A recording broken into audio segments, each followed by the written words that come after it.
Back on cloud, I think the security teams are trying to figure out how to deal with these challenges. Donnie, where do they start? How do they get their hands around this to begin with?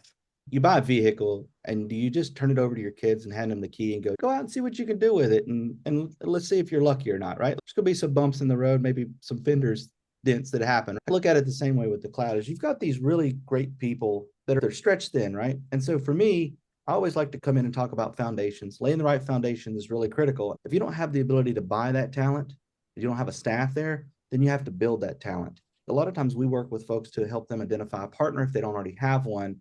And what we try to do is really encourage them to don't let somebody else build it and hand it to you.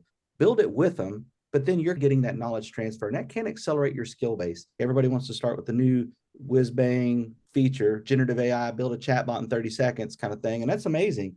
But if you're going to roll this out in a real enterprise fashion, you have to start with those foundations and then a pretty regimented training program. And don't just train one unicorn in your organization because then they leave and you haven't thought about succession planning. Like start with the executives, tell them at a high level what the capabilities are, then start with your security personas, and then definitely work with your operations teams. Because to me, those are the folks that are really, from a technological perspective, keeping the organization running. And then they are serving the providers, right? That's the mission, is they're serving the providers who are then in turn serving the patients. And with the dependency on technology, the ability to build resilient applications, you got to start with that foundation. If you don't have a strong foundation, it will crumble when the times get tough. And we know that is definitely a day that's going to happen at some point.